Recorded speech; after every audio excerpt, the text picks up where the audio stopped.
Reminders lists can be shared with other Reminders app users. I'm going to share the team project list. To do so, click on the Share button that pops up as we hover over the list. We can share the list via mail, messages, a link, or AirDrop. Let's use messages to share this list with Drew. Enter a recipient or recipients here, and we can add to the message below if needed. Let's bring up Drew's iPhone, and we can see the Reminders link here in Messages. Tap on it, and the list will be added to Drew's Reminders app. He will be able to add new reminders to this list, as well as edit or mark as completed reminders already in the list. It usually just takes a few seconds for the changes to sync up between shared users.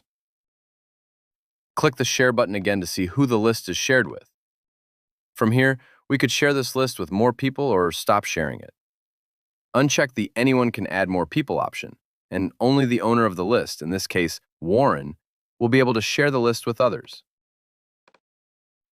Individual reminders within shared lists can be assigned to anyone the list is shared with.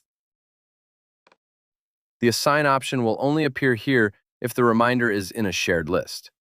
Let's assign the Outline Tasks reminder to Drew. Notice that I can also assign reminders that are in a shared list to myself. He will be alerted that those reminders have now been assigned to him. From his iPhone, Drew could assign a reminder to Warren, which is me in this example.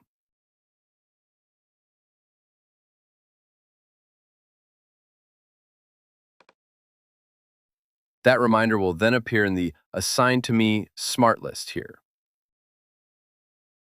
Using shared lists and assigning reminders can be a great way for families or colleagues to collaborate on reminders in order to get more done.